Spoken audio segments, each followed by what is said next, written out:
ఇప్పుడు మనం భీమేశ్వర జ్యోతిర్లింగ దర్శనం వైపుకి వెడదాం.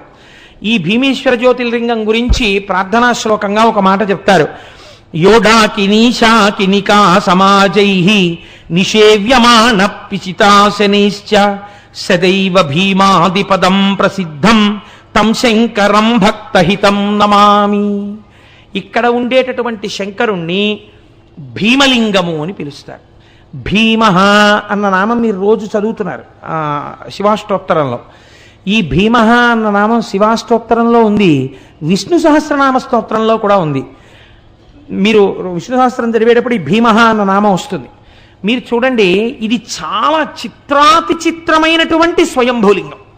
లింగపురాణం చిత్రమైన మాట చెప్తోంది. వాయువు యొక్క పేరేమి, అది ఎలా మాట్లాడిందో చూడండి. ఆయన్ని వాయు అనలేదు, ఆయన గురించి ఏమందంటే ప్రభంజన అంది. ప్రభంజన అంటే ఆయన గట్టిగా వీస్తే పెద్ద పెద్ద మహావృక్షాలు కూడా కూకటి వేళ్లతో కింద పడిపోతాయి, విరగ్గొట్టేస్తాడు. విరగ్గొడతాడు కాబట్టి ప్రభంజనుడు. అటువంటి వాడు శంకరశైవ శాసనాత్. శంకరుడు ఒక మాట చెప్పేట, నువ్వేం చెయ్యాలో తెలుసా? జీవుల యొక్క కార్యములన్నీ నువ్వే నిర్వర్తించాలి, వాళ్ళల్లో ఉండి చెయ్యి అన్నట్టు. అదేంటండి వాళ్ళల్లో ఉండి నేను చేయడం ఏమిటండి ఆ పనులన్నీని అని అనలేదుట. వెంటనే తను చేయడానికి లోపలికి వెళ్ళాడు. ఎలా వెళ్ళాడు అంటే దానికి ఒక అందమైన సమన్వయం చేసింది శాస్త్రం. మన యందు 10 వాయువులు ఉంటాయి. ప్రాణ, అపాన, వ్యాన, ఉదాన, సమాన, నాగ, కూర్మ, కృకర, ధనంజయ, దేవదత్తములు అంటారు వీటిని. మీరు చాలా జాగ్రత్తగా అర్థం చేసుకోండి. ఇది మీకు అర్థమైతే మీ జీవనం యొక్క స్థితే మారిపోతుంది. ప్రాణము, ప్రాణం అంటే కదలిక కలిగినది, లోపలికెడుతుంది బయటికి వస్తుంది, లోపలికెడుతుంది బయటికి వస్తుంది. దీన్ని ప్రాణవాయువు అంటారు. ఇది ఆగిపోయింది అనుకోండి, ఇది శివము కాదు శవం అంటారు. ఇప్పుడు ప్రాణము. రెండవది అపానము. అపానవాయువు ఏం చేస్తుందంటే మీరు తిన్న పదార్థాన్ని జీర్ణం చేయడంలో ఉపయోగపడి ఒకవేళ లోపల సున్నితమైన ప్రేగుల్ని పాడు చేయగలిగిన పదార్థములుంటే వాటి వ్యగ్రతని తగ్గించడానికి వాటి వ్యగ్రతని పట్టుకుని అధోముఖంగా కిందకెడుతుంది. కాబట్టి దాన్ని అపానవాయువు అని పిలుస్తారు. మూడవది వ్యానవాయువు. వ్యానవాయువు మీ శరీరము వంగడానికి ఉపయోగిస్తుంది. ఈ తల ఇలా ఉందనుకోండి, ఈ తల ఇలా వంగాలంటే వాయు సహాయంతో వంగుతుంది. ఈ చెయ్యి ఇలా వంగాలనుకోండి, వాయు సహాయము చేతనే వంగుతుంది. అందుకే వాయు సంబంధము వాత సంబంధము. పక్షవాతం వచ్చిందండి అంటారు. పాక్షికంగా ఇంకా శరీరం వంగడం ఆగిపోతుంది. కాబట్టి వాయు సంబంధమే వాత సంబంధం ఉంటుంది. కాబట్టి ఇప్పుడు ఏమైంది, లోపల ఉన్న వ్యానవాయువు వలన శరీరము ఎక్కడెక్కడ వంగాలో అక్కడక్కడ వంగుతుంది. అక్కడ వాయువునందు దోషం అయిందనుకోండి, అక్కడ వంగదు. వంగకపోతే ఏదో దోషం వచ్చిందనమాట. శివుని యొక్క అనుగ్రహము అక్కడ తగ్గిందనమాట. ఏదో వృద్ధాప్యం వచ్చేసిన తర్వాత ఏదో నొప్పులు వస్తే నేను దానికి చెప్పట్లేదు. రాకూడని వయసులో రాకూడదు. వృద్ధాప్యం వచ్చిన తర్వాత ఎవరికైనా వస్తుంది, దానికి దోషం పట్టక్కర్లేదు. చాలా చిన్నతనంలో మోకాళ్ళ నొప్పులు వచ్చేస్తాయి. నువ్వు జాగ్రత్తగా కూర్చుని 11 సోమవారాలు అభిషేకం చేయించుకొని చెప్పాలి అప్పుడు. కాబట్టి ఇప్పుడు ఏమైంది, వాయు సంబంధంలో దోషం వచ్చింది, వంగవలసినవి వంగట్లేదనమాట. నేను కూర్చోలేనండి బాసిం పెట్టేసుకునంటే నువ్వు ఎందుకు కూర్చోలేవు? మా దొరగారు కూర్చోట్లే, కూర్చోగలగాలి. కాబట్టి వ్యానవాయువు, ప్రాణ, అపాన, వ్యాన, ఉదాన, ఇది ఒక చిత్రమైనటువంటి వాయువు. ఈ వాయువుకే విశ్వకర్మ అని పేరు. ఎటువంటి ప్రాణిగా తానున్నాడో, ఏ రూపముతో తానున్నాడో అటువంటి రూపము కలిగినటువంటి వేరొక ప్రాణి తన యొక్క తేజస్సు నుండి ఉద్భవించడానికి వీలుగా తన శరీరములోనే ఉన్నటువంటి కొన్ని అవయవముల యందు మార్పు కలిగించగలిగినటువంటి వాయువుకి ఉదాన వాయువు అని పేరు. ఈ ఉదాన వాయువు వలన శరీరములో ఉన్న కొన్ని స్థానముల యందు చిన్న చిన్న మార్పులు జరుగుతాయి. అప్పుడు గర్భధారణ జరిగి ప్రత్యుత్పత్తి జరుగుతుంది. మనిషికి మనిషి, కుక్కకి కుక్క, పిల్లికి పిల్లి అలా పుడతాయి. కాబట్టి ఇప్పుడు ఉదానము అన్న పేరుతో సృష్టి జరుగుతోంది.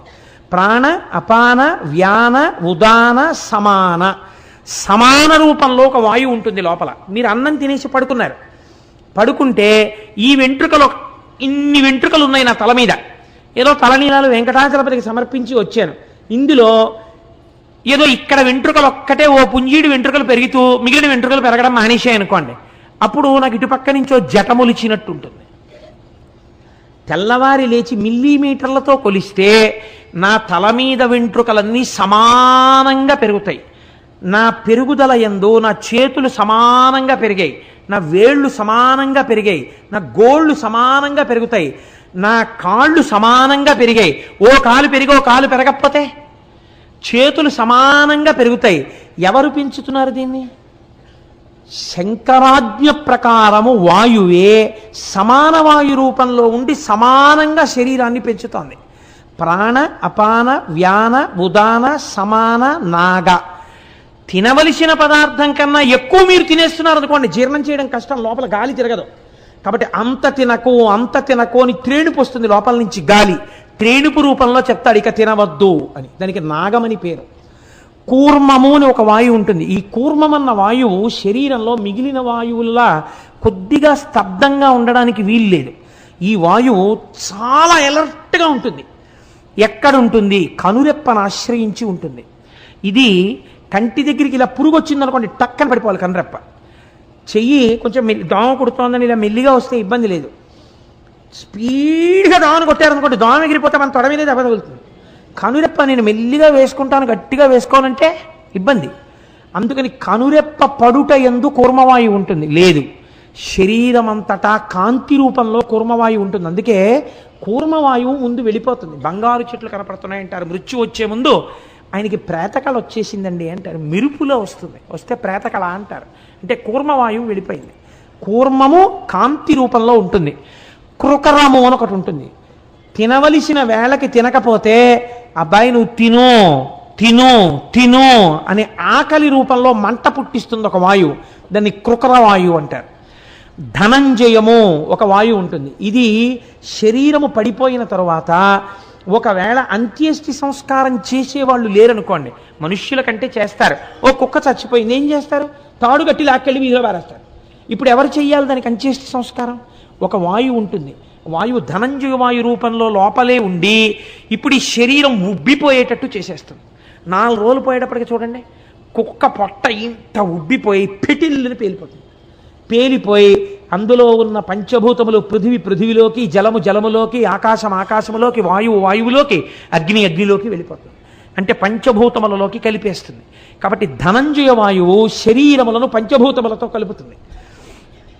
దేవదత్తము చిట్ట చివరి వాయువు. ఒరే నీ ఇంద్రియాలు అలిసిపోయాయిరా, నీ మనస్సు అలిసిపోయింది, ఇంకా నువ్వు కొంతసేపు నిద్రపోతే తప్ప నీ ఇంద్రియములకు మనస్సునకు ఉపశాంతి లేదు. కాబట్టి నువ్వు పడుకో పడుకో అని ఆవలింత రూపంలో వస్తుంది వాయువు. ఆ ఆవలింతకే దేవదత్తమని పేరు. ఇప్పుడు ప్రభంజనుడై విరగ్గొట్టగలిగినటువంటి వాయువు మీ శరీరము నిలబడడానికి 10 రకములైనటువంటి కర్మలను లోపలుండి నిర్వహిస్తున్నాడు. ఆయన ఇవి చెయ్యకపోతే మన బతుకే లేదు. అందుకే శాస్త్రం అంది నమస్తే వాయోత్తమేవ ప్రత్యక్షం బ్రహ్మాసి అంది. ఇది సనాతన ధర్మంలో గొప్పతనం. కాబట్టి ఇప్పుడు వాయువు ఏం చేశాడు? ఎవరి ఆజ్ఞ వలన అన్నిటిని విరగ్గొట్టగలిగిన వాడు ఒక్కసారి ఇట్నింటి ఇటు వీస్తే కళ్ళకిందులు చెయ్యగలడో అటువంటి వాడు లోపలుండి వంగడానికి ఉపయోగపడి ఆకలేస్తోందని చెప్పి, దాహం వేస్తోందని చెప్పి, పడుకోమని చెప్పి ఇవి చెప్తున్నాడు. ఏం కర్మ? ఆయన మాట ఈయన విన్నాడు. 2 అగ్ని. అగ్ని అలా వెళ్ళింది అనుకోండి, అంతా బూడిదే. అటువంటి అగ్ని 3 పనులు చేస్తోంది శంకరుడి ఆదేశం ప్రకారం. ఏమిటా 3 పనులు? 1, యజ్ఞము జరుగుతున్నప్పుడు దేవతలకు హవిస్సు పట్టుకెళ్ళాలి. రేపు సుబ్రహ్మణ్యేశ్వర స్వామి వారికి హోమం చేస్తాం, హవిస్సు ఎవరు తీసుకెళ్ళాలి? అగ్నిహోత్రం తీసుకెడుతుంది. 1, ఇంకోళ్ళకి అన్నం క్యారేజీలు పట్టుకెళ్ళి ఇస్తూ ఉండడం. ఎందుకు చేశాడు? శంకరస్య ఇవశాసనాత్. అంత చేత తక్కువ వాడిని కాదు, మహానుభావుడు హయ్యవాహనుడు. శ్రియమిచ్చేత్, ఆయన వలన ఐశ్వర్యం వస్తుంది. కాబట్టి 1 యజ్ఞం, 2 పితృదేవతలకి ఆ పిండం పెట్టాలి. ఎలా పెడతారు? అగ్నిహోత్రం చేసి పిండం పెట్టాలి. కాబట్టి పితృదేవతలకి పిండం వెళ్ళేటట్టుగా చేయగలిగినటువంటి పని అగ్నిహోత్రుడు చేస్తున్నాడు. 3, చాలా ఇంకా అంతకన్నా ఉపకారం ఎవరు చెయ్యరండి ప్రపంచంలో. ప్రతి ఇంటిలో ఉన్న మొదటి వంటవాడు అగ్నిహోత్రుడే. అందుకే పూర్వం స్నానం చేస్తే తప్ప అగ్నిహోత్రాన్ని వెలిగించేవారు కాదు. ఎందుకో తెలుసా అండి? లోకాల్ని కాల్చెయ్యగలిగినటువంటి వాడు ఈశ్వర శాసనం ప్రకారం అంత వినయంతో నీ ఇంట వంటవాడిగా వెలుగుతున్నాడు. ఆయన వెలగకపోతే నీకు అన్నం లేదు, కూర లేదు, పచ్చడి లేదు. అంతటి మహానుభావుడు హవ్యవాహనుడు. ఆయనని నువ్వు కంటితో చూస్తున్నావు, నీ ఇంటి ఐశ్వర్యం ఆయనలోంచి వస్తోంది. ఇష్టం వచ్చినట్టు స్నానం చెయ్యకుండా, శౌచం లేకుండా అగ్నిహోత్రం మీద పచనం చేసేవారు కాదు పదార్థం. అందుకే పూర్వం ఇంట్లో ఉన్న వాళ్ళందరికీ సంస్కారం ఎందుకుండేదో తెలుసా అండి? అంత గొప్ప గొప్ప వాళ్ళుగా, అంత మంచి వాళ్ళుగా ఎందుకుండేవారో తెలుసా అండి? నాకు తెలుసు. అంటే నాకు తెలిసి మీకు తెలియదని కాదు, నా చిన్నతనంలో వంట చేస్తే పొయ్యిలో కర్రలు పెట్టి మొట్టమొదట నీతిని వేసి అగ్నిహోత్రం వెలిగించి వెంటనే నిలబడి మడిబట్ట కట్టుకుని దివిషద్వద్గముని ముఖంబునను సంతృప్తిన్గాంచు నిన్నీషుగా స్తవముల్ శృతులు జగదాంతర్యామివని హవనీయము అని శ్లోకం చెప్పి నమస్కారం చేసి ఆ తర్వాత గిన్నె పెట్టేవారు. మళ్ళీ అన్నమంతా వండేసిన తర్వాత మహానైవేద్యానికి పంపించేసే ముందు కొంచెం అన్నం తీసి నేతిలో ముంచి అగ్నిహోత్రంలో వేసి తర్వాత కట్టెల్లాగేవాడు. ఆ అన్నం ఆ రోజుల్లో అలా వండిన అన్నం తిన్నాం కాబట్టి ఇంకా 4 శ్లోకాలు చెప్పగలుగుతున్నానేమో, లేకపోతే ఎక్కడి నుంచి వస్తుంది ఆ సంస్కారం? కాబట్టి సంస్కారం ఎక్కడి నుంచి వస్తుందంటే, మంచి బుద్ధి ఎక్కడి నుంచి వస్తుందంటే, ఈ దేశంలో ఇంతమంది మహనీయులు ఎందుకు పుట్టారంటే తల్లి వండిన అన్నంలో ఆ గౌరవం ఉంది. పోనీ అంత గౌరవం ఆ స్టవ్లో, ఆ గ్యాస్ స్టవ్లో నెయ్యి పొయ్యలేను కదండి, పేడాబోయిరి. కనీసం స్నానం చేసిన బట్టతో, నేను క్షమించండి ఒక్క మాట చెప్తే ఏమనుకోకండి, మీరు సాధారణంగా ఇవాల్టి రోజుల్లో స్నానం గృహిణి ఎప్పుడు చేస్తుందంటే ఇంటి యజమాని పలహారం కూడా అయిపోయి వెళ్ళిపోయిన తర్వాత యజమానురాలు స్నానం చేస్తుంటారు. ఎందుకనంటే ఆ ఇంట్లో జరిగినటువంటి పనులన్నీ యజమానురాలి స్నానానికి ముందే జరిగాయి. నన్ను క్షమిస్తే ఈశ్వరుడికి అందిన నైవేద్యం కూడా ఆవిడ అలాగే వండి పెట్టేది. ఏమిటి శౌచం? ఇంట్లో పిల్లలకి సంస్కారాలు రమ్మంటే ఎక్కడి నుంచి వస్తాయి? దేశానికి అభ్యున్నతి రమ్మంటే ఎక్కడి నుంచి వస్తుంది? మనుష్యుల మనస్సులు బాగుండాలంటే ఎందుకు బాగుంటాయి? కనీసంలో కనీసం ఒక్క స్నానం చేసి అగ్నిహోత్రాన్ని దగ్గరికి వెళ్ళి వెలిగించగానే ఒక్క నమస్కారం చేసి, ఈశ్వర హవ్యవాహనుడవు మా కోసం అగ్నిహోత్రంలో పచనం చేయడానికి ప్రకాశిస్తున్నావు, నీకు ఒక నమస్కారం అని చెప్పవలసిన బాధ్యత మన మీద ఉందా లేదా? కృతజ్ఞతగా మీరు ఆలోచించండి. ఇది నేర్చుకోమని చెప్తోంది శాస్త్రం. ఇలా శాసించిన వాడు ఒకడున్నాడు, వాడి వలన ఆయన వింటున్నాడు నీ మాట, అతైన కర్మ. కాబట్టి ఇప్పుడు ఈ 3 పనులు ఆయన చేస్తున్నాడు. హవ్యం మహతి దేవానాం కవ్యం కవ్యాసినామపి పాకంచ కురుతే వహ్ని శంకరశైవ శాసనాత్. పాకంచ కురుతే వహ్ని, నీకు వంట చేసి పెడుతోందయా? ఈ 3 పనులు చెయ్యవలసిన అవసరం లేని అగ్నివాయువు చేస్తున్నారు. వాళ్ళిద్దరూ ఒకరి పక్కన ఒకరు ఉంటే అసలు ఏమైనా చేసేస్తారు. నీ ఇంట్లో ఇద్దరు ఒకరి పక్కన ఉండి కూడా ఎందుకు ఏమీ చేయట్లేదో తెలుసా? ఆయన శాసనాన్ని బట్టి పూజా మందిరంలో నువ్వు ఆయనకి నమస్కరిస్తావు కాబట్టి ఇక్కడ ప్రమాదం లేకుండా వాళ్ళిద్దరిని అలా నిలబెడుతున్నాడు ఆయన. ఏం నీకు కృతజ్ఞత ఉండక్కర్లా? ఇది భీమహ. ఇలా నిలబెట్టిన వాడెవడో, ఎవడు శాసించగలిగాడో, ఎవడు నిన్ను నిలబెట్టాడో జ్ఞాపకం చేసుకో. నువ్వు నమస్కరించవద్దా ఆయనకి? వాడు భీమహ, వాడు ఎదురులేని శాసనం ఉన్నవాడు. ఇప్పుడు ఆ జ్యోతిర్లింగం ఎందుకు వచ్చింది భీమ నామంతో అంటే, శివమహాపురాణంలో అన్నారు, పూర్వకాలమునందు సహ్యపర్వత శిఖరముల మీద 2 రాక్షసులు ఉండేవారు. ఆయన పేరు కర్కటుడు, ఆయన భార్య పేరు పుష్కసి. ఈ కర్కటుడు పుష్కసి అన్న వాళ్ళకు రాక్షసి పిల్ల పుట్టింది, అంతే కదా? ఎవరికి వాళ్ళే కదా పుట్టాలి. రాక్షసి పిల్లకి కర్కసి. రాక్షసి పిల్లగా ఉంటుంది అంటే రాక్షసి అయింది, చాలా పెద్దదయింది. నేను ఎందుకు ఈ మాట్లాడుతున్నానో మీరు గమనించి ఉండాలి. స్నానం చెయ్యకుండా, శౌచం లేకుండా అగ్నిహోత్రాల దగ్గరికి వెళ్ళి వంట చేసేవాళ్ళు పుష్కసి అయితే వాళ్ళ కడుపున పుట్టిన వాళ్ళు రాక్షసిలే అవుతారు, అత్తవారింటిని కూడా నాశనం చేయడానికి ఈ సంస్కారంతో కదండి. కాబట్టి కర్కసి వాళ్ళ కడుపున పుట్టి కర్కసి పెరిగి పెద్దదవుతాడు. పెరిగి పెద్దదై యవ్వనంలోకి వచ్చింది. ఈ అమ్మాయికి తగిన సంబంధం చూడాలి. తగిన సంబంధం అంటే ఏంటి? అగ్నిహోత్రానికి నమస్కరించేవాడు ఎందుకు? అగ్నిహోత్రం చేసేవాడు, సంధ్యావందనం చేసేవాడు ఈవిడికి ఎందుకు? పనికి మణి గుడుకుమని మింగేస్తుంది. అందుకని ఈవిడికి తగిన వాడంటే ఈవిళ్ళ ఉండేవాడు వాడు కావాలి. అందుకని అలాంటి వాడిని ఒకడిని వెతికారు. ఎవరు? వాడు విరాధుడు. రావణాసురుడి ఆజ్ఞలు పరిపాలన చేస్తుంటాడు వాడు. రామాయణ అరణ్యకాండలో మీరు విన్నారు కదా, ఆ విరాధుడు 14,000 మంది రాక్షసులతో అక్కడ మనకి అరణ్యవాసంలో కనబడతాడు. ఆ విరాధుడన్న రాక్షసుడికి ఇచ్చి పెళ్లి చేశారు. పెళ్లి చేస్తే రామచంద్రమూర్తి అరణ్యవాసానికి వచ్చి ఆ విరాధుణ్ణి సంహరించాడు. ఆ విరాధుడు అరణ్యవాసంలో ముందుకెడుతున్నప్పుడు ఒక చోట కనబడతాడు. ఆ గోతిని తవ్వినటువంటి రాక్షసులు వీళ్ళందరూ ఆ విరాధుణ్ణి రామచంద్రమూర్తి సంహరించారు. ఈవిడికి వైధవ్యం వచ్చింది. ఇప్పుడు ఈవిడికి బాధ కలిగింది. ఎంత రాక్షసుడైనా మొగుడు కదండి, ఇద్దరం కలిసి ఎన్ని తప్పుడు పనులు చేసేవాళ్ళం అని అంటారేంటి? ఇద్దరం కలిసి ఎన్ని మంచి పనులు చేసామంటారు. ఒక్కనాడు సంధ్యావందనం అక్కర్లేకుండానే టిఫిన్ చేసేయచ్చు.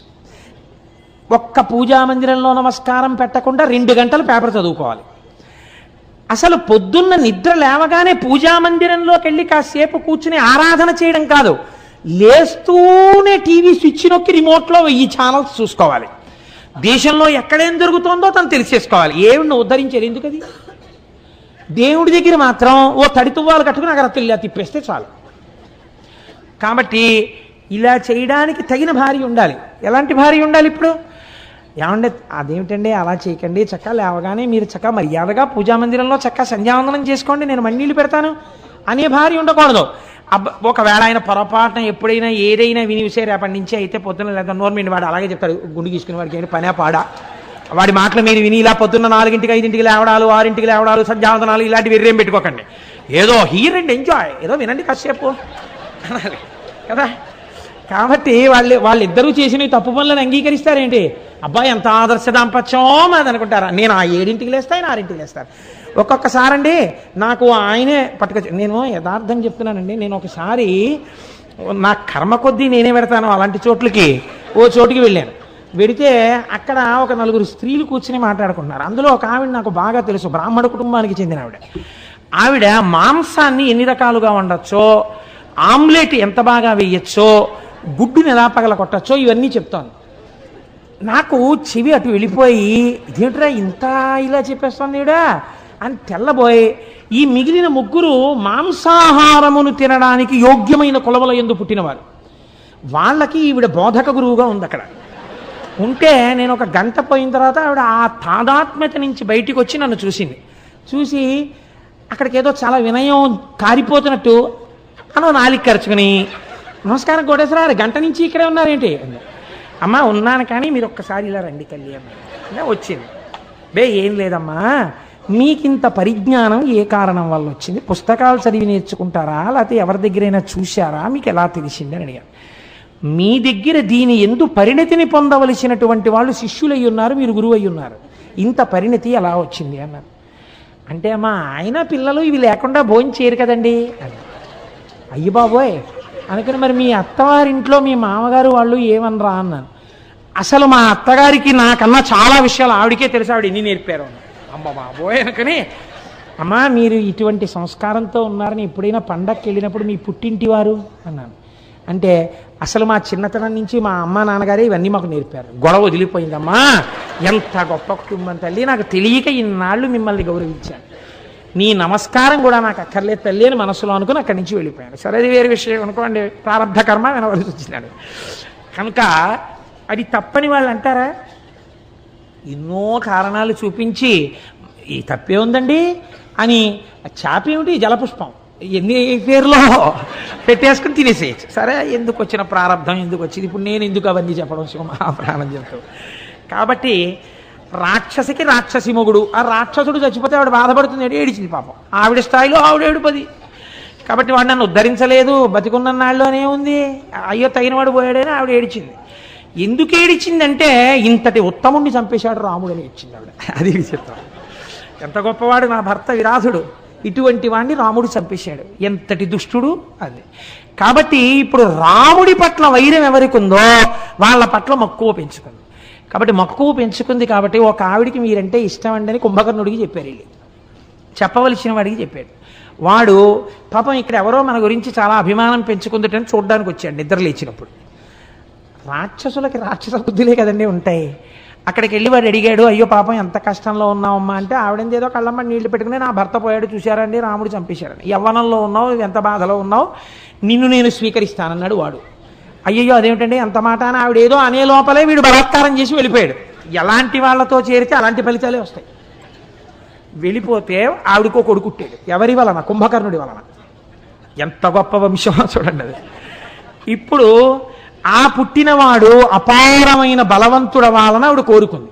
ఎందుకు కోరుకుంది అలాగా అంటే ఒకటే కోరిక, ఇంత దుష్ట పని చేసిన కుంభకర్ణుడి మీద కోపం.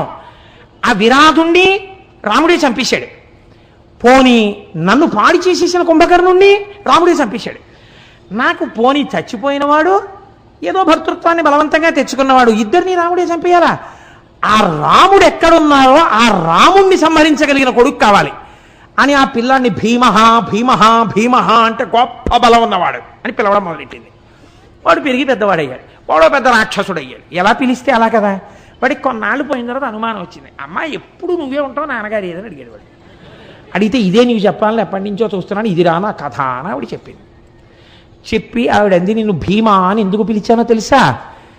ఈ రాముడు ఇప్పుడు అవతార పరిసమాప్తి చేసి శ్రీ మహావిష్ణువుగా ఉన్నాడు. విష్ణువు ఒకడు రాముడు ఒకడు కాదు, రాముడు ఎప్పుడూ ఉంటాడు.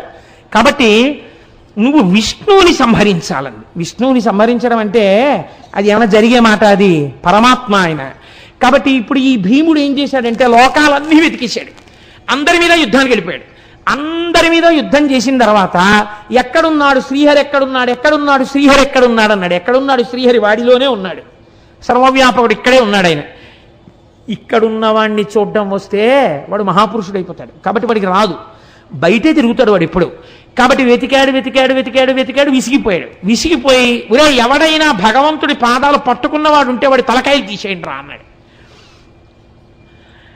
ఇలా భక్తులందరినీ చెనకుతూ వెళ్ళిపోతుండగా ఒకానొకప్పుడు కామరూప రాజ్యము అని పిలవబడేటటువంటి రాజ్యాన్ని పరిపాలిస్తున్నటువంటి సుదక్షిణుడు అన్న రాజుగారి జోలికి వెళ్ళాడు. వెళ్ళి ఆయన్ని ఓడించాడు, తీసుకొచ్చి కారాగారంలో పెట్టాడు. ఆయనకు అలవాటు, ఆయన ఇంత మట్టి తీసుకొచ్చి పార్థివలింగం పెట్టి రోజు ఆ లింగార్చన చేస్తుండేవాడు. మరి పదార్థాలు ఎక్కడవండి అని మీరు నన్ను అడగచ్చు.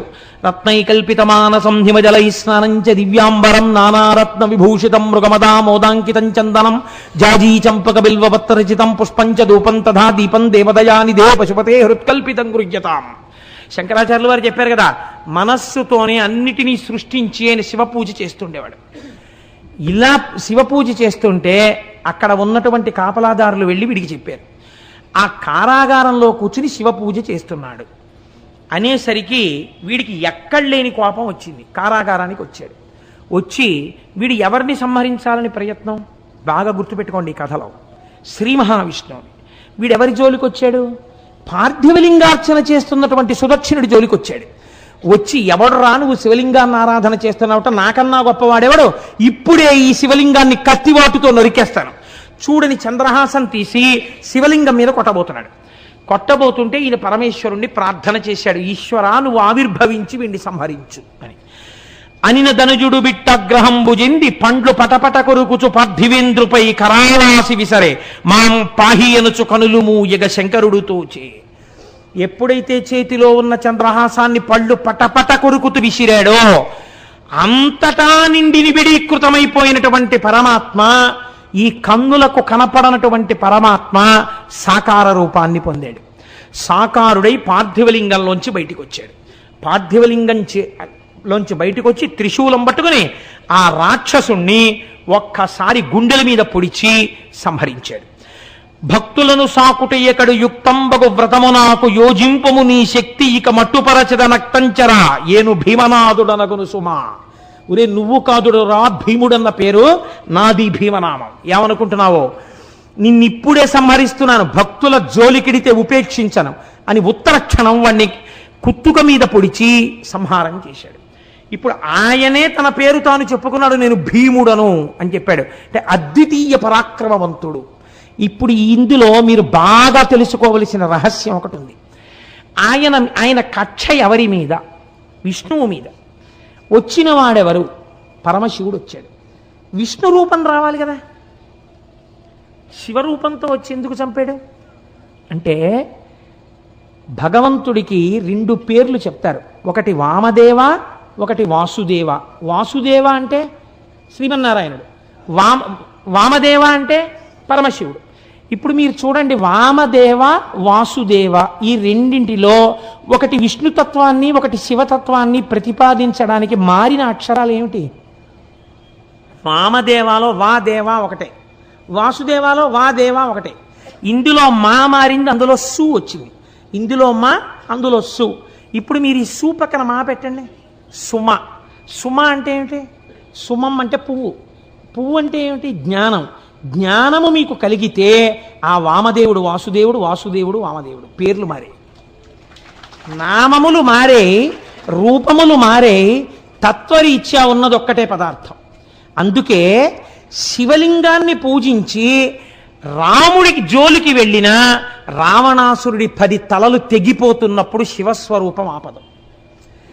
శివస్వరూపం జోలికి వెళ్ళి శ్రీ మహావిష్ణువు యొక్క పాదములు పట్టుకున్న శ్రీ మహావిష్ణువు వచ్చి శంకరుడు చేసేటటువంటి ప్రళయాన్ని ఆపడం. ఎందుచేత? ఉన్నదొక్కటే పదార్థము కనుక. ఏకో దేవ సర్వభూతాంతరాత్మ సర్వభూతాధివాస సాక్షీ చేతో కేవలో నిర్గుణశ్చ అంది వేదం. ఉన్నదొక్కటే పదార్థం, అవసరాన్ని బట్టి రూపాన్ని మారుస్తుంది. ఇక్కడ భీమ ఎటువంటి శక్తి ఉన్నవాడు, మీరు ఏం కోరుకుంటున్నారో అటువంటి శక్తి ఏదైనా మీకు ఇయ్యగలిగినటువంటి వాడు. కాబట్టి ఇప్పుడు ఆ స్థితిలో వచ్చి రాక్షస సంహారం చేసి తన భక్తుడైనటువంటి వాడికి రాజ్యాధికారం ఇచ్చి తదనంతరము మోక్షం ఇచ్చినటువంటి వాడు. ఇది పరమేశ్వరుడు ఈ భీమనామంతో ఏదైనా చేస్తుంటాడు. ఇది మనకి తెలియచెప్పడానికే మూర్తి నాయనారు వచ్చారు. మూర్తి నాయనారు రోజుల్లో పరమతం వాళ్ళు రాజ్యం చేశారు. ఎక్కడా శివార్చన జరగడానికి వీల్లేదన్నారు. శివుడికి చందన సేవ ప్రీతిపాత్రం కాబట్టి శివాభిషేకం చేస్తే చందనం రాయాలి. పైగా శివాభిషేకం పూర్తి చెయ్యడానికి చందన జలాలతోటే పూర్తి చెయ్యాలి.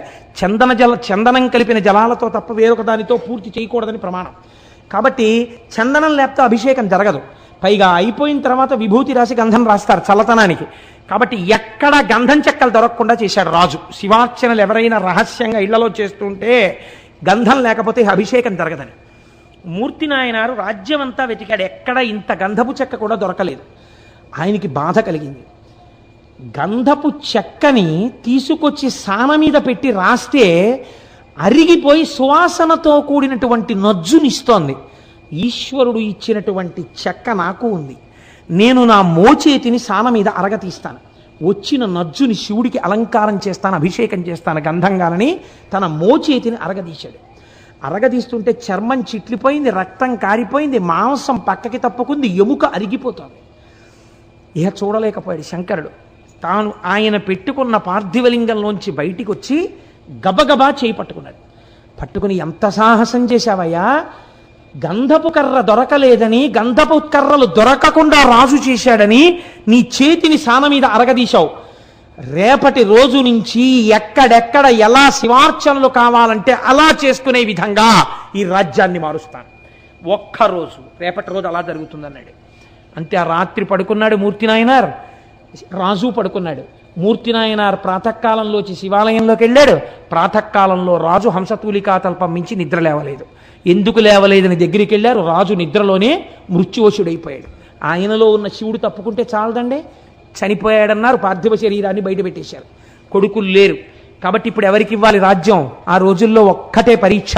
పూలదండని ఏనుగుకిచ్చి ఏనుగునికి కళ్ళకి గంతలు కట్టి వదిలేరు. అది ఎవరిని చూసినప్పుడు దండవారి మెళ్ళో వేస్తుందో వారికి పట్టాభిషేకం చేస్తామన్నారు. మూర్తి నాయనార్ దేవాలయంలోంచి బయటికి వస్తున్నాడు. ఏనుగటుగా వెళ్ళింది. మూర్తి నాయనార్ వాసన తగలగానే 2 కాళ్ళు జాపి భూమి మీద చోటిచ్చి కాళ్ళ మించి ఆయన్ని పైకెక్కించుకుంటూ దండ వేసి తన మూపున కూర్చోబెట్టుకుని అంతఃపురానికి తీసుకెళ్ళింది. ఈయనకే పట్టాభిషేకం చేద్దామని మరునాడు మూర్తి నాయనార్నే రాజుగా అభిషేకం చేశారు. ఆయన అన్నాడు, నాకు అభిషేక జలాలతో సామ్రాజ్య పట్టాభిషేకం వద్దు, నాకు విభూతితో అభిషేకం చేయండి అన్నాడు. భస్మతో అభిషేకం చేయించుకుని నేను బంగారు కిరీటం పెట్టుకోను, రుద్రాక్ష కిరీటం పెట్టుకుంటానని రుద్రాక్షల కిరీటం పెట్టుకున్నాడు. ఎక్కడ చూసినా శివార్చనలు చేయించాడు. రాజ్యం 3 పువ్వులు 6 కాయలుగా పరిఢవిల్లింది. కనుక మీరు ఆలోచించండి, పరమేశ్వరుడు అన్నవాడు ఏది చెయ్యలేడు, ఏదైనా చెయ్యగలడు. మీకు ప్రమాణం మూర్తి నాయనార్. యథార్థముగా జరిగిన కదా, మీరు ఏ శివాలయంలోకి వెళ్ళినా మూర్తి నాయనార్ ఉంటారు. 2, ఎక్కడో లేదు, యనమదుర్రు అని మనకి దగ్గరలో ఉంది క్షేత్రం. నేను కార్తీక మాసంలో నాతో పాటు ఒక బస్సుతో వచ్చారు జనం, లేదా నాతో వచ్చారన్న ఏమిటి, వారితో నేను వెళ్ళాను, వారు నన్ను తీసుకెళ్ళారు. కాబట్టి యనమదుర్రు అనేది ఒక చిత్రమైన క్షేత్రం. అక్కడ శివలింగం ఉంటుంది. శంకరుడు ఆ శివలింగంలో తల కిందకి పెట్టి పాదాలు పైన పెట్టుంటాడు. ఇలాగా ఎక్కడైనా తల పైకుంటుంది, కాళ్ళు కిందకుంటాయి. యనమదుర్రులో ఉన్న శివలింగంలో శిరస్సు కిందకుంటుంది, పాదాలు పైకుంటాయి. మీరు అక్కడికి వెళ్ళి వాళ్ళని అడిగితే నీరాజనం ఇస్తూ చూపిస్తారు శివలింగాన్ని బాగా. కింద శిరస్సు, పైన పాదాలు, నాభి, వేసుకున్న యజ్ఞోపవీతంతో సహా కనపడతాయి. యమధర్మరాజు గారు ప్రార్థన చేశాడు ఒకానొకప్పుడు, రాక్షస సంహారం చేయడానికి అమ్మా నువ్వు వచ్చి యనమదుర్రులో కూర్చుంటే నీ శక్తిని నాకు అనుగ్రహిస్తే నేను రాక్షస సంహారం చేస్తానని. అంటే అమ్మవారు శంకరుడు యోగనిష్టలో ఉండి ఆయన ఆ సమయమునందు శీర్షాసనం వేసి ఉన్నాడు. తల కిందకి పెట్టి కాళ్ళు పైకి పెట్టి కాళ్ళు పద్మాసనం వేసుకుని ఉన్నాడు. ఇలా పొడుగ్గా కూడా పెట్టలేదు. అలా కూర్చున్నటువంటి పరమశివుణ్ణి చప్పుడు చేయకండి, స్వామి యోగనిష్టలో ఉన్నాడు, నేను ఒక్కదాన్ని రావడం ఎప్పుడూ ఉండదు, ఈయనతో కలిసి రావాలి అని సుబ్రహ్మణ్యుడు చంటి పిల్లవాడు ఏడుస్తున్నాడు. ఏడుస్తున్న సుబ్రహ్మణ్యుణ్ణి ఒళ్ళో పడుకోపెట్టుకుని స్తన్యమిస్తూ శంకరుణ్ణి ఓ చిక్కం లాంటి దాంట్లో పెట్టుకుని ఎత్తి పట్టుకొచ్చేసింది ఆవిడ శక్తి స్వరూపం. ఎత్తి పట్టుకొచ్చి దేవాలయంలో పెట్టి కూర్చుంది. తానే ఒక పుష్కరిణి సృష్టించింది. మీరు కోటేశ్వరారు అబద్ధాలు చెప్పారంటే మీరు యనమదుర్రు వెళ్ళండి, నాతో ఎందరో వచ్చారు, ఇక్కడ ఉన్నారు సభలో వాళ్ళు, మా ప్రసాద్ బాబు గారు ఉన్నారు కదా, ఏం ప్రసాద్ బాబు గారు వాడు అబద్ధం చెప్పట్లేదని చెప్పరేం మీరు? కాబట్టి అక్కడ ఆ ఎదురుగుండా ఉన్న కోనేటిలో ఉన్న నీటితోనే అన్నం వండుతారు స్వామికి మహానైవేద్యానికి. ఆ నీళ్లతో వండకుండా మీరు ఎంత గొప్ప అగ్నిహోత్రం మీద ఎంత గొప్ప మినరల్ వాటర్ తీసుకొచ్చి వండినా సరే రాత్రి వరకు వండినా బియ్యం ఉడకవు అక్కడ. ఇప్పటికీ కూడా ఎదురుగుండా ఉన్న కోనేటిలో నీటితోనే అన్నం వండుతారు. ఇప్పటికీ మీరు కవచం తీసి చూపించమంటే చూపిస్తారు. చూపిస్తే సుబ్రహ్మణ్యుణ్ణి పడుకోబెట్టుకుని పాలిస్తూ ఉంటుంది అమ్మవారు. పక్కన నిశ్శబ్దంగా శంకరుడు యోగనిష్టలో ఉంటాడు. అక్కడ మనం వెళ్ళినప్పుడు కూడా అంత మర్యాదగానే ఉండాలి, ఎక్కువ చప్పుడు చేయకూడదు. నమస్కారం చేస్తే అమ్మ ప్రసన్నురాలైపోతుంది. అక్కడికి ఈ దేవాలయాలు ఇంత గొప్ప ఉండడం ఏమిటని అన్యమతస్థులు ఆ ఆలయాన్ని ఈశ్వరుడి యొక్క శక్తి లేదని మేము నిరూపిస్తామని గుర్రాల మీద గుళ్ళోకి వెళ్ళి వరణ ఉన్నటువంటి కత్తి తీసి శివలింగం మీద కొట్టారు. లోపలికి దగ్గరగా ఒక 200 మంది చొరబడి కొడితే చిత్రం ఏమిటో తెలుసా అండి? శివలింగం పగిలిపోవాలి. శివలింగం మీద కత్తి వాటు పడింది. ఇలాగా తెగిపోతే ఎలా పడుతుందో అలాగే పడింది. పక్కన అమ్మవారు ఉంది, అంతే. ఎక్కడ నుంచి పడ్డాయో తెలీదు. పెద్ద పెద్ద బండరాళ్ళు పడి లోపలికి వెళ్ళిన 200 మంది నజ్జైపోయారు. శివలింగం అలాగే ఉంది. మీరు ఇప్పటికీ ఆ కవచం తీసి చూపిస్తే వాళ్ళని అడిగితే చూపిస్తారు, కత్తివాటు ఉంటుంది శివలింగం మీద. అమ్మవారు ఇప్పటికీ శక్తి స్వరూపిణి అయి ఆ యనమదుర్రు గ్రామంలో లోకాన్ని కాపాడుతూ ఉంటుంది. మన ఆలయాలు, మన వైభవం, మన సంస్కృతి, మన వేదం అంత గొప్పవి. మీరు ఈ మాట భీమవరం వెళ్ళినప్పుడు తప్పకుండా పక్కనే ఒక 7-8 కిలోమీటర్లు ఉంటుందంతే. ఒక్కసారి ఆ యనమదుర్రు క్షేత్రానికి వెళ్ళి చూడండి. అలాగే అక్కడే మందపాక అనో క్షేత్రం ఉంది. మందపాక క్షేత్రంలో అమ్మవారు ఉంది. చంద్రశేఖర పరమాచార్య స్వామి వారు మందపాకకి దగ్గరలో తణుకొచ్చారు.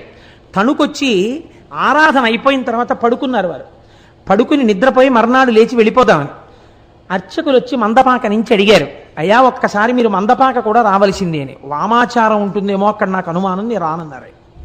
లేదండి అక్కడ వామాచారం లేదు, శ్రీ సూక్తంతోనే పూజ జరుగుతుంది, రండి అన్నారు. ఎందుకన్నారో పరమాచార్య స్వామి నేను రానన్నారు అని పడుకున్నారు. మర్నాడు లేచి వెళ్ళిపోదామని పడుకుని అరగంట అవ్వలేదు, మందపాకలో ఉన్న అమ్మవారు స్వప్నంలో సాక్షాత్కరించింది. ఏమయ్యా బిడ్డ, నిన్ను రమ్మని కబురు చేసింది నేనే, ఇంత దూరం వచ్చావు, నాకు దగ్గరగా వచ్చావు, ఒక్కసారి నిన్ను చూడాలనుందిరా నాన్న, నీ చేత్తో అభిషేకం చేయించుకోవాలనుందిరా, నీతో కుంకుమార్చన చేయించుకుందామనుందిరా, నాకు వెళ్ళిపోతావా నా దగ్గరికి రాకుండా? అలా వెళ్ళిపోదాం అనుకుంటున్నావా అంది. అంతే. ఉత్తరక్షణం లేచి స్నానం చేసి నడిచి మందపాక వెళ్ళిపోయారు. తెల్లవారేటప్పటికి పరమాచార్య వెళ్ళిపోయి అమ్మవారికి పూజ చేశారు. మందపాకలో ఏమిటో తెలుసా అండి? మీరు కావాలంటే వెళ్ళి చూడండి. పెద్ద దేవాలయం. ప్రొద్దుటి నుంచి గోత్రనామాలతో పూజలు జరుగుతాయి. మధ్యాహ్నం 12 గంటలకి అమ్మవారి యొక్క శిరస్సు మీద ఒక గిన్నె లాంటిది ఉంటుంది. అది మీరు మామూలుగా ఇలా కదిపితే అదేం పడదు, ఇలా ఉంటుంది. దాంట్లో పువ్వులేసి అర్చకులు అత్యంత భక్తి శ్రద్ధలతో వినయ విధేయతలతో చేతులు కట్టుకుని నిలబడి మంత్రపుష్పం చెప్తారు. ఓం జాతవేదసేసు నవామ సోమమరాతీయతో నిదహాతి వేద సనఃపరుషదతి దుర్గాని విశ్వానావేవ సింధుం దురితాత్యగ్ని అని దుర్గా సూక్తంతో మంత్రపుష్పం పూర్తయ్యేసరికి అమ్మవారి మీద ఉన్నటువంటి పూల గిన్నె ఇలా ఒరిగిపోతుంది. ఆ పువ్వులన్నీ అమ్మవారి పాదాల మీద పడిపోతాయి. ఒకవేళ పూజలో తేడా ఉంటే గిన్నె పడదు. అర్చకులు బయటకు వచ్చి జరుగుతారు మంత్రపుష్పం. అప్పుడు పూజ మళ్ళీ చేస్తారు, స్నానం చేసి మళ్ళీ పూజ చేసి మళ్ళీ బయటకు వచ్చి మంత్రపుష్పం చదువుతారు. అలా ఒక్కొక్క రోజున 3, 4 కూడా అవుతుంది. అమ్మవారి మీద ఉన్న గిన్నె ఒరిగిపోయి పువ్వులు పడిపోయిన తర్వాత పూజ పూర్తయినట్టు. అప్పుడు ఇళ్ళకెడతారు అర్చకులు. ఆ అర్చకుల ఇళ్ళకి కూడా మమ్మల్ని అక్కడ భీమవరంలో ఉపన్యాసానికి ఎడితే నేను వాళ్ళకి బంధుత్వం ఉంది. వాళ్ళు ఒక్కసారి మా అర్చకుల ఇంటికి కూడా రండి చూద్దురు కానీ నన్ను వాళ్ళ ఇంటికి కూడా తీసుకెళ్లారు పాపం. కాబట్టి ఇంతంత ప్రశస్తమైన క్షేత్రాలు, ఇంత గొప్ప గొప్ప క్షేత్రాలు మన కళ్ళ ఎదుట ఉంటే నేను నమ్మను భగవంతుణ్ణి, నేను భగవంతుడికి నమస్కారం చెయ్యనంటే ఈశ్వరుడికి లోపం వచ్చిందండి? ఎటువంటి జ్యోతిర్లింగాలు, ఎటువంటి భీమనాథుడు, ఎటువంటి శాసకుడు ఒక్కసారి వెళ్ళి ఆ మహానుభావుడి దగ్గర నిలబడి ఆ భీమేశ్వర జ్యోతిర్లింగం దగ్గర స్వామికి ఢాకిన్యాం భీమశంకరం, భీముడు శంకరుడు మీకు శుభం చేస్తాడు. ఒక్క నమస్కారం చేస్తే ఆయనే కాపాడి ఎటువంటి దుఃఖాలు రాకుండా రక్షించగలిగిన పరమాత్మ.